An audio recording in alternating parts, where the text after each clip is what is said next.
Yes, hello to you all once again, and another warm welcome back to Classic Dirt Bike TV. And we're currently just in the process of killing time as we await our next outdoor event of 2024, which will of course be the Scottish Classic Round One event at Straven in just a couple of weeks' time. And then soon after that, we'll be taking our equipment over to Northern Ireland to film Cecil Pearson's two-day charity event. And those guys, of course, over there raise enormous amounts of money for local charities. So those are just a couple of the things that you can see here on my CDB TV channel coming very soon. But right now, let's press on with another vintage dirt bike, although this one here is maybe not so vintage, because this bike here was more or less built using all brand new motorcycle parts. So let's dive straight into the video and take a look at this Rod Spry lovely JBR 540 Honda twin shocker. Yes, so as I said, thanks again for coming back to Classic Dirt Bike TV. And if you're into your big four-stroke thumpers, then I think you may enjoy this next feature here as we take a look at this beautiful JBR Honda, a bike that I actually filmed a few years back now, and at that time the machine belonged to Dougie Harrow, although I do believe that it's had a couple of brand new owners since then. But at the time I took these video clips and pictures, Dougie hadn't long taken delivery of the bike, and it was all brand spanking new, as you can see, and it never even had a mark on it. So it was quite a good time to film the bike just before it got its baptism on the racetrack. Now, this particular JBR Honda's neither an old 1980s original that's been restored, or even a bike that's recently undergone a refurb or a repaint, because this Honda at the time I took these pictures was a completely brand new manufactured bike using a new frame, a new engine, and almost all of the other bolt-on parts are also brand new, apart of course from maybe the Marzocchi front forks and the bike's front and rear brake hubs. But it was back in the 1970s when the legendary John Banks began racing a Shenny framed BSA B50. I think it was in 1973, which, as I recall, I think he won the British Championship on that bike in that year. And it was motorcycle dealer Ken Haynes who convinced Eric Shenny to build an initial run of bikes that they were going to call JBRs, or John Banks replicas, and they were going to still use the old BSA engine, but of course Banks didn't do so well on those old BSA Shennys, but he still managed a few decent results. And it was sometime later in the 1970s that John Banks then rode a CCM with an XL 500 Honda engine in the chassis, which John Banks rode at that time as a privateer, and he did very well on that bike, so well in fact that classic dirt bike builder Rod Spry of Rod Spry Engineering decided to build an initial baker's dozen replica copies of the John Banks race bike, along of course with the Honda XL XR 500 four-stroke power plant. And although it was only supposed to be a limited run of bikes, they proved to be so popular that more bikes were being ordered. And so our example here is actually number 15 of the Rod Spry JBR production line. But as we get into the details of the parts on this bike now, beginning with the JBR's chassis, which is a carbon copy of the original John Banks racing frame, and almost all of these JBR chassis were made for Rod Spry by Mark Janik of Mojo Motorcycles in Malvern, in Worcestershire. But just in case you didn't know, Mark Janik actually worked for MRD Matisse for many years, and over the course of his employment, Mark had built over 400 chassis for Matisse before eventually breaking away and going on his own and setting up Mojo motorcycles. Now, Mark builds these chassis from 4130 chrome moly steel tubing, and when you look at the quality of the welding and their overall construction, you can see that Mark's years of experience certainly shows in the fantastic workmanship he adds to every single JBR chassis that he produces. And of course, once they're all completed, they are given a unique build number and then given a generous coating of chrome plating, as of course the original chassis were back in the day. Now, once Rod Spry receives the finished chassis from Mark, Rob then sets out to manufacture these superbly engineered alloy engine plates so that you can then slot in the big Honda XR 4-stroke engine. And when you see the finished engine and chassis combination together, it almost looks like Honda could have even put these parts together in their own factory. But the parts that go into building these engine plates are, as you can see, top quality. And some of the smaller parts bolted onto this Mark Janik JBR frame are these extra wide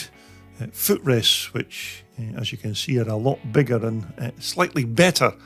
than the stock John Banks skinny items, and these footrests will certainly offer the rider a lot more support for his or even her feet when they're standing up on the pegs. And moving on to the frame's swing arm, which is also very well made, and the welding again by Mark Janik is top notch, and it also has that banana style bend in the swing arm to get the frame and the swing arm parameters absolutely correct to enable those twin shocks on the rear to be fitted on it at the optimum angle. But the JBR's chassis and this swing arm are a great basis to start the build of this fantastic John Banks replica race setting, and of course it's a fitting platform to add all of the other quality items onto it. Beginning of course with this quite nicely formed CNC machined gold anodized alloy chain guide, which will certainly help to keep the JBR's drive chain running straight and true when it's out there on the racetrack. But let's get down to some of the details of our JBR's engine, which, as you can see, is that tried and thoroughly tested Honda XR 500 4-stroke engine, which is an absolute anvil of a motor, strong as an ox and virtually unbreakable as far as an off-road motorcycle engine is concerned. And these XRs do have a very good reputation for their toughness and durability and power, and you'd have to be pretty cack-handed to break or even damage one of these XRs, and as long as you keep them maintained, they'll certainly reward you with lots of power and super reliability. Now, our XR 500 motor has had some improvements, as you'd expect, and firstly, this motor has been bored out to 540 cc just to increase its power, and one of the other modifications that it's had is that the motor's balancer shaft, which is there to keep that engine running nice and smooth, has been removed, which of course then makes the engine a lot more perky and more responsive to the throttle. But the other plus here is that by removing the balancer shaft, it also reduces the weight of the engine. But this balancer shaft removal is nothing new with these big XRs, and it's quite a common modification if you're using these engines for off-road racing. And as we move on to the engine's clutch side now, the wet oil-cooled multi-plate clutch in this XR engine is still got the same amount of steel and friction plates that this engine would have had in its stock standard trim, although now much heavier clutch springs have been added to it to try and beef it up a little to help that transmission cope with the engine's increase in power. Now these XR 500s, as you know, are just a single cylinder, but they also had a twin port exhaust cylinder head with these two header pipes that ran down either side of the bike. Now in the past I've certainly seen these two headers leading onto a single tailpipe at the back, but our feature bike here is a proper authentic JBR machine, so it has the two stainless steel headers that then connect onto their two link pipes in the normal JBR fashion, which again are both custom made in stainless steel to fit around both the engine and that John Banks chassis. And eventually, as you can see, those twin headers and the two link pipes then lead on to these twin tailpipes here at the back, all tucked up very neatly underneath the bike seat. But you never need to guess what kind of bike that you're chasing when you're out there on the racetrack, because one glance at these pair of beauties sticking out the back immediately lets you know that you're chasing down another John Banks racer. And having a tailpipe here on either side is certainly the bona fide correct layout of exhaust systems on these JBR Hondas. Now, to keep our big 540 XR Honda fed with its fuel, it was a 36mm Mikuni carburetor that had the job of pumping that fuel air mixture into the Honda engine. And this big 540 certainly liked a drink, so it was worked very hard to keep the motor supplied with plenty of gas. And that big Mikuni carburetor, of course, drew its air supply from this custom-made plastic air box, which inside it had a foam type filter, which was naturally all washable and easily accessible from underneath the bike seat. So once it got kind of grubby, it was just a simple case of removing it and then washing it in maybe petrol or some other kind of solvent, and then drying it out and re-oiling it so that any dust or dirt is contained inside. So here on the XR's ignition side, now as far as I'm aware, this is still the stock self-same standard CDI ignition system on our XR motor, and I can understand why this part of the engine's not been tampered with, because these XR spark systems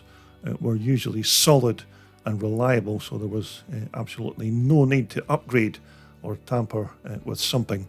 that worked perfectly. And just one other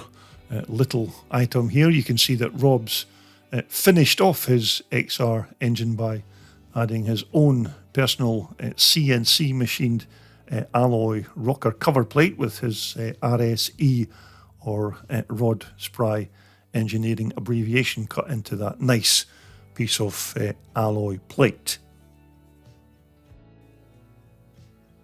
But as I mentioned earlier, this XR500 engines, it's not an old motor that's been refurbished. This four-stroker's casings and all its internals and other bolt-on parts are all brand new manufactured items, which is what you'd expect when you consider what one of these hand-built JBRs cost to put together. And before you ask, no, I don't know the exact price, but I do know that they don't come cheap. Now, one of the parts on our JBR that's not brand new are these Italian Marzocchi forks, although these are still more or less new items because they've undergone a complete strip down and rebuild at the Rod Spry workshops. Now again, these Marzocchis were used on many different makes and models of off-roaders during the 1970s and early 80s. And to be fair, for their time, these were still pretty good suspension units considering the technologies of that time. And also here at the front, we still have those old school drum brakes on these John Banks racers, as of course they did have fitted originally. And maybe some of the eagle-eyed of you out there may also recognise this front hub and brake, because these parts have been taken from a YZ Yamaha, and that's basically because various types and interpretations of these JBRs were often fitted with different shoe and drum brake systems. In fact, some of the more modern interpretations of these JBR builds tended to use whichever hub and brake systems combinations that they could lay their hands on at the time. And here at the back again, it's also a rear hub from a YZ Yamaha that's been used as the bike's rear stopper. And this hub again still has the original YZ Yamaha rear brake backplate, all manufactured in, of course, that exotic magnesium. But both that front and this rear hub have also had a set of brand new heavy duty stainless steel spokes laced onto them. And just as you'd expect, both the front and this rear wheel are all brand new parts and are a pair of alloy gold anodized rims that, as you can see, fit in perfectly with the rest of the bike. So moving on to the rear suspension department of our JBR, and you can see that Rod Spry's certainly not scrimped when it came to putting rear shocks on our bike, and he's bolted on a pair of these Swedish-made piggyback Olin units, which, as you know, are top quality, although other suspension units are available, of course, but these Olins are certainly manufactured to suit the particular rider's weight and his riding style, so they can be easily customized to all manner of track conditions. But the other plus here is that these are all highly tunable and fully rebuildable if you want to do any maintenance or maybe play around with different valve or lighter or heavier oil setups. Again, this fuel storage tank is made from 2mm alloy, and this particular tank here was made by Chris Ambler of Chris Ambler Fabrications in Carlisle in the UK, who specialise in fabricating all manner of motorcycle fuel tanks for many different makes and models of classic motorcycles. But you may recognise the actual design and shape of this fuel tank because it's based on the old CCM tanks that the great Alan Clues fitted to his bikes during the 1970s. And I think back then these tanks would have maybe been painted in gold and just bare polished alloy, but of course this time the JBR has a nice black colour with these period correct JBR graphics fitted onto the side. And once again, this very comfortable looking seat here on our JBR is made from brand new parts from various locations around the UK, and the seat base is made in Scotland. The foam padding comes from Birmingham, and that fine looking seat cover there with the JBR logo on the side was manufactured in Newcastle. So there's a nice variation of parts there to complete our bike's racing seats. But these JBRs were certainly renowned for their plush and comfortable racing seats, so it was quite a decent place to lay down your backside when you were on a bumpy racetrack. So on the day that I took all of these pictures and these video clips, I was told that all of the plastics on this bike, including these side panels and the front and the rear mudguards, were all supplied by Chris Tilley. Now, whether Chris actually makes these parts or he just supplies them, I'm not entirely sure, but these are just basically replica copies of the plastics that were bolted onto the John Banks original bikes back in the day. And so as we move up into the controls department of our JBR, we have quite a good pair of modern style rental handlebars there with the usual bar pad on the crossbar. Now, all of the control cables, including this throttle gasser, are all made by Ven Hill.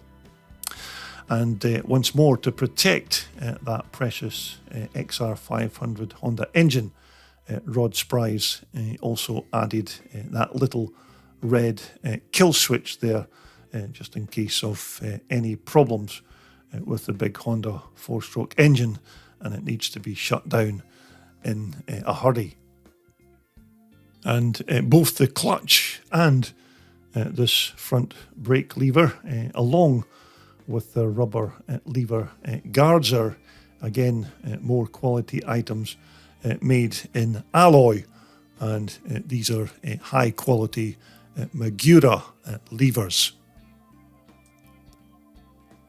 But between the initial ordering of the bike and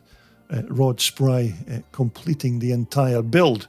this machine here took almost 20 months to complete from start to finish. So you can gather that these JBRs weren't exactly built for mass production, and usually work only really began when the buyer had paid an initial deposit, which then of course set things in motion to bring all of the parts together to assemble the bike. But without doubt, these John Banks replica bikes absolutely ooze quality, which of course reflects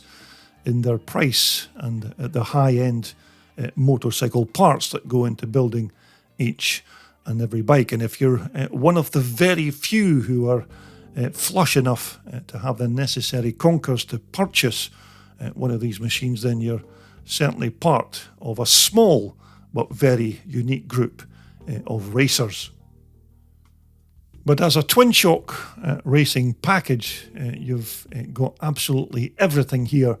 that you need in one complete motorcycle, so there'd be absolutely no excuses why you couldn't win races on this fantastic piece of kit. But of course, there was one final little thing that I almost forgot to mention. This bike looks absolutely drop-dead gorgeous as well.